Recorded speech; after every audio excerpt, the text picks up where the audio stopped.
Howdy, howdy, folks. Hope y'all are doing well. So, long story short, I got bored and I thought that it would be cool to make a channel of me just talking about the ongoings in the city and such.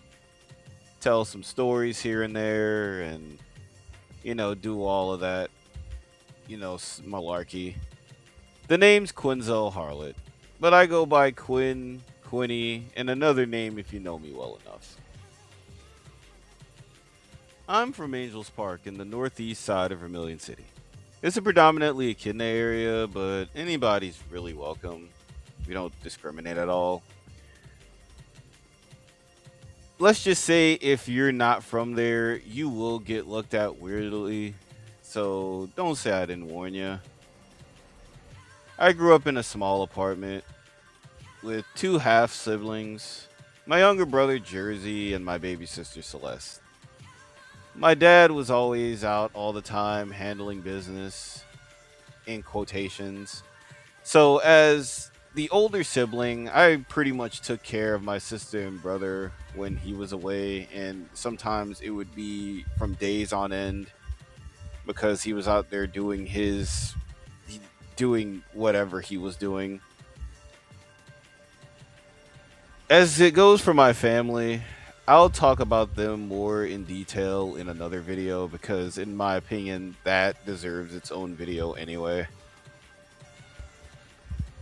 Well, where can I begin? Where can I begin on me? When I was a kid, I used to get into a lot of scraps in the street.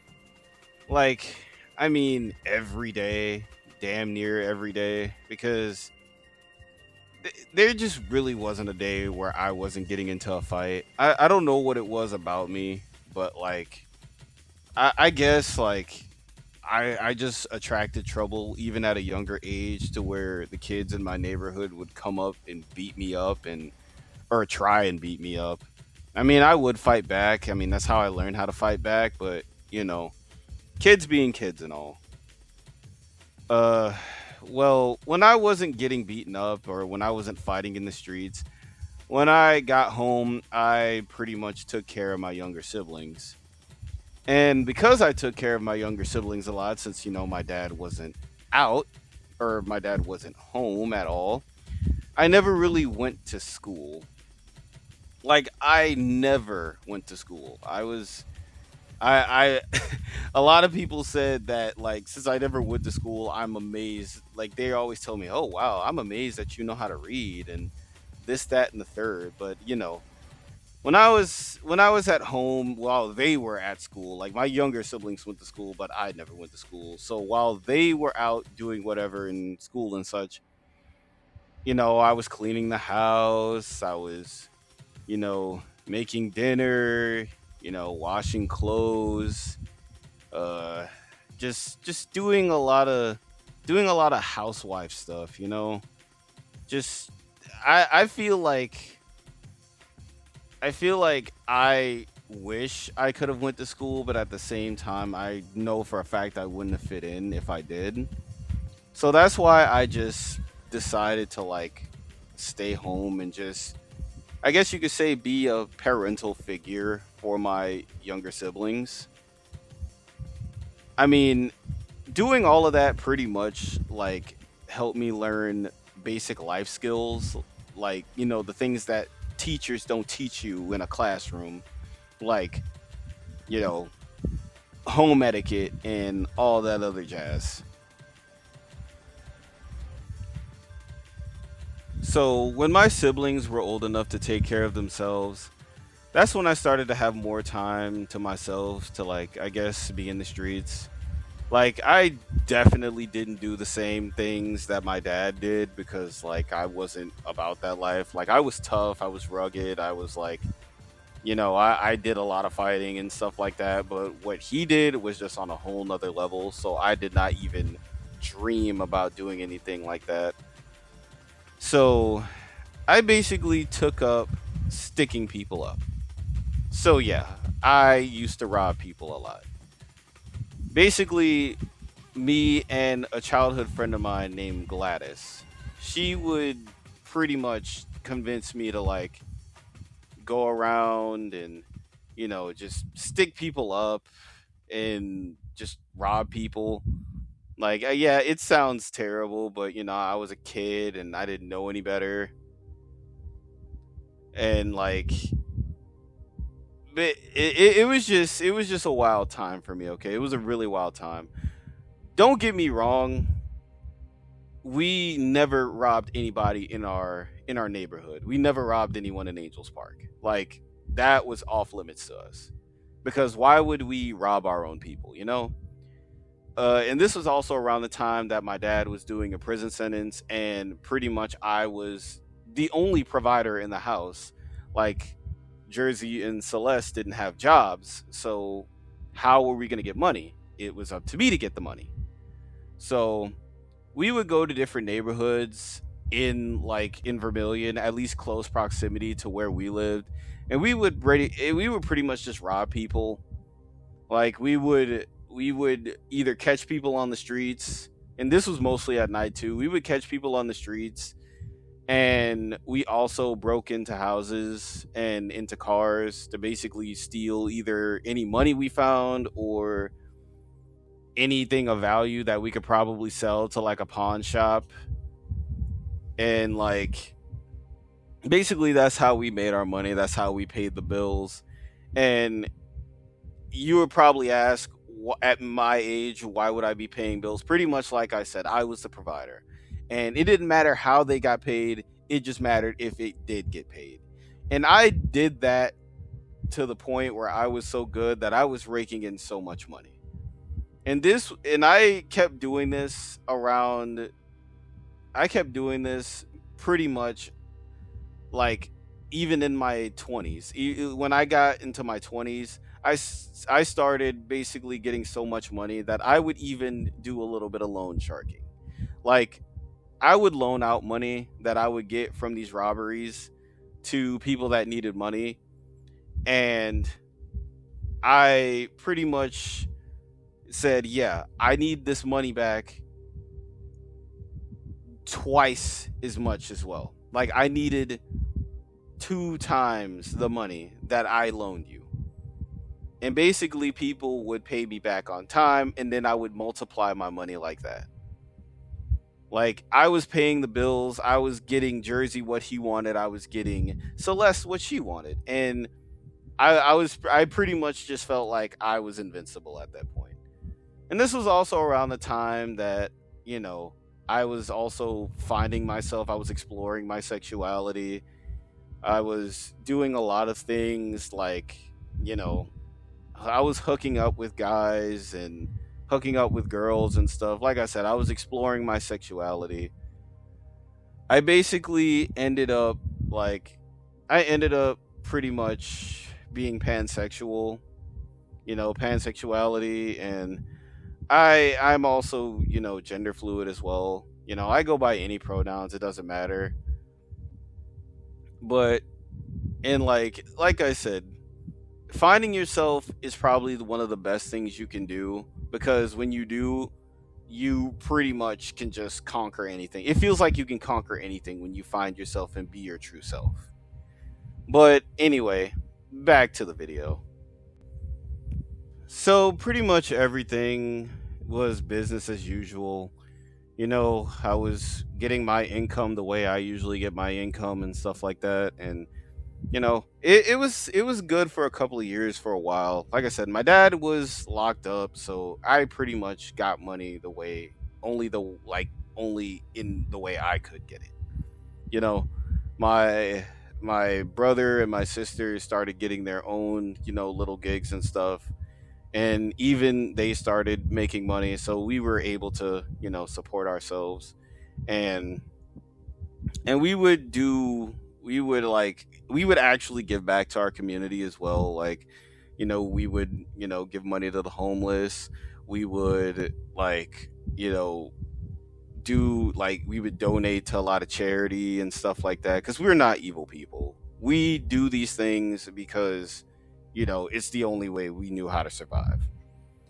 But anyway, let me tell you about a special encounter I had. This day was an important day, actually, because this was the day that I met who I consider now as one of my ride or die besties, even though she doesn't feel like that anymore, but we're still besties either way. So I was out on the prowl that day trying to find somebody that owed me money that didn't pay what they owed that I loaned them back. And it was well over 2 months. Usually I would give somebody about a month to pay me back what they owe me. I mean, yeah, it sounds kind of harsh, but I mean, that's how I make my living. That's how I pay my bills. That's how I put food on my plate. And I'm not going to let you play with my money. So I found the guy. He was standing on a street corner. I don't know what he was doing, but pretty much I just went up to him and I'm just like, yo, you owe me money. That was when, like, he just looked scared. He just looked scared. And I'm just like, I get just equally, I just get equally irritated. And I'm just like, yo, where's my money? Like, it's been 2 months and you know that I want my money. I basically grabbed his collar and I took my bat out and I held it to his face. Well, what I didn't expect is that he had a friend that conveniently walked up on us while I was, shaking him down. Basically, his friend tried to attack me from behind. Basically, by the time I turned around, like, if this didn't happen, I would have probably been a goner. All I remember is seeing a boot just smack him in the face and knock him out cold. And then after that, I just mushed the guy in the face that I was holding and I took all the money that he had on him. And he had so much money. I think it was a local drug dealer. I'm pretty sure it was a local drug dealer that basically sold a lot of weed in our hood. And I basically just took all of his profits. But when I turned around to say thanks, I just saw this gazelle, like, beautiful gazelle. She was like, what, a couple of years, maybe, like, I want to say 4 or 5 years younger than me. Like, she looked really rough, like she was like homeless or something, or like she just drifted into town, because this was the first time I ever saw her, because I've never seen this girl in Angels Park before. And like, I asked what her name was, and she told me her name was Lydia. So I thanked her, I thanked her for what she did for me, and I gave her some of the money. After that, she walked away. But then again, with me, how I am, I said, you know what? I want to ask you a question. I asked her, do you have a place to live? She's like, no, I just, I just drift around. And I'm like, you know what? I see a lot of potential in you. Do you want to come back home with me?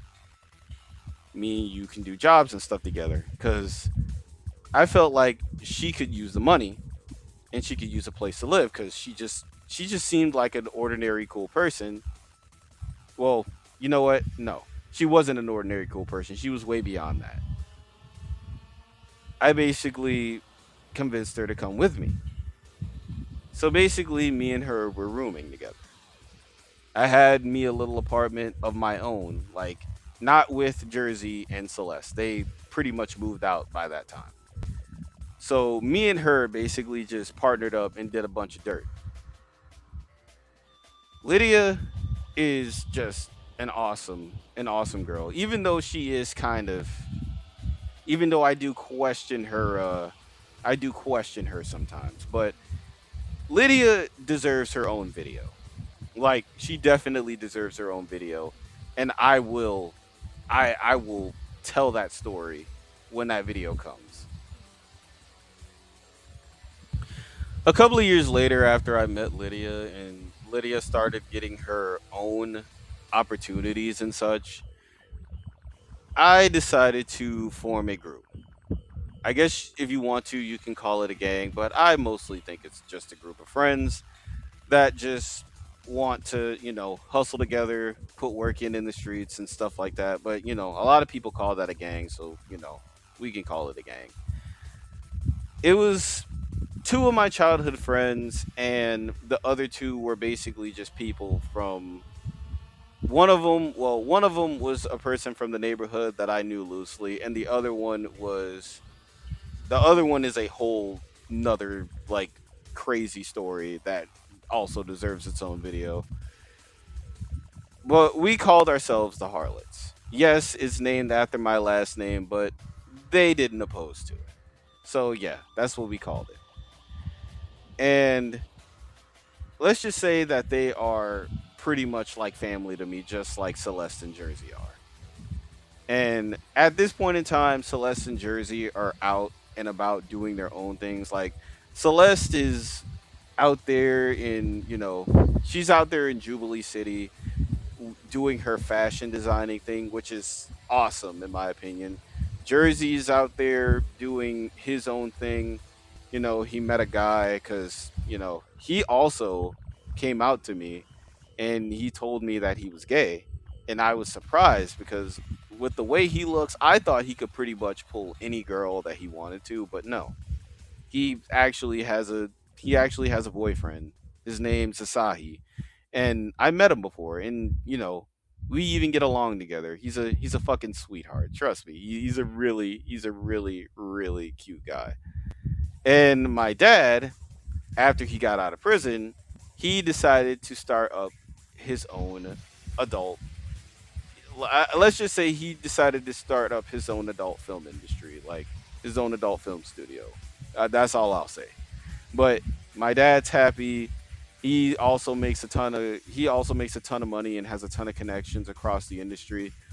Like, let's just say we are doing well. We are doing very well for ourselves, and I couldn't be any happier. Like we went from squallowing. We just went from squandering ourselves into a awful like just small apartment building to just making a lot of money and just basically taking care of ourselves and taking care of our community, even and just taking care of our community as well. It's actually pretty nice. Nowadays, I pretty much scored some legit work, like actual work in an industry. So we really don't have to be in the streets anymore now. And I also scored gigs for all of my friends too. Like all of the harlots, they also have work that they can do. So what we mainly do right now is that we work for the founder of a makeup company. Her name is Kiniko. She's an awesome person. Like probably one of the nicest people I've ever met. Pretty much what I do is I am a bodyguard for the CEO of her company, and her name is Demi. Now the funny thing about Demi is that I didn't know this until like I actually sat down and talked to her. But apparently Demi has a past with Lydia, which is crazy work that I might talk about that later. Like I said, maybe when I do the video on Lydia, I'll talk about it. But like, she has a very, let's just say, a very not great past with her because apparently they went to school together and all that other jazz. But I remember mentioning it to Lydia, and like Lydia just basically paused when I said her name. So Demi is pretty much telling the truth when she said that she had a past with her because she just looked crazy at me when I said her name. And like I was just looking at her like, "Are you okay?" But then she just dismissed it. She even told me like she even tried to convince me not to take the gig. And basically I remember that night I was really drunk. I remember I was really drunk. A lot of people don't usually remember when they're drunk, but I remember that night because I was drunk and She literally tried to tell me to not work for her and not work for Kineko. I literally told her ass off that night. I told her, "What the fuck are you talking about? This is a moment. This is a moment or an opportunity pretty much where I could make legit money and not have to be in the streets anymore. And you're trying to tell me, "Oh, no, you can't do this. You can't do this because I said so." No, fuck that. I'm doing this shit. Me and her got into a very huge argument after that. And like, I don't know. It was just so weird because like she never did this. She never did this. Like let me just tell you something about Lydia, right? She has clothing brands knocking at her doorstep. She has she shakes her ass for this little like strip club that she works at. You know, she has social media followers up the wazoo. She's like literally social media famous. She makes so much money. She has a luxury apartment downtown, like in downtown Vermilion, and she drives a Bentley. She drives a six-figure car. But yet you're telling me that I can't do that? I just told her to fuck off. Like now that I'm getting this legit money, like now that I'm getting all of this legit money and working for Demi and Kineko, I'm doing things that I could never do before. I'm traveling now. I get to travel all of New Mobius. I get to travel to like different like regions, like seeing sites that I never thought I'd ever see in the little Angels Park neighborhood that I live in. But either way, it doesn't matter. I still love Lydia to death. And another thing is that like I even found a partner through this work. A partner that I love and cherish. And I also met him in a funny way that links to Lydia, which, you know, you already know that. But like I'll talk about him when that time comes because he is a sweetheart. And you know, I had a boyfriend before that, and I will who also like my ex also like he also very much deserves his own video. So all I'm gonna say is this: when the time comes, I'll talk about those topics. Anyway, I think that's about it. I pretty much told you everything about me and my life and my upbringing and stuff like that. I hope that was a pretty decent introduction to what is to come to this channel. Like, there's a lot of lore dumps I'm gonna drop, and there's a lot of stories that I want to tell about, you know, funny stories, serious stories. It's gonna be a wild ride with me. So make sure to like and subscribe. Stay tuned, cause I got more coming for you. Stay pretty, my harlots.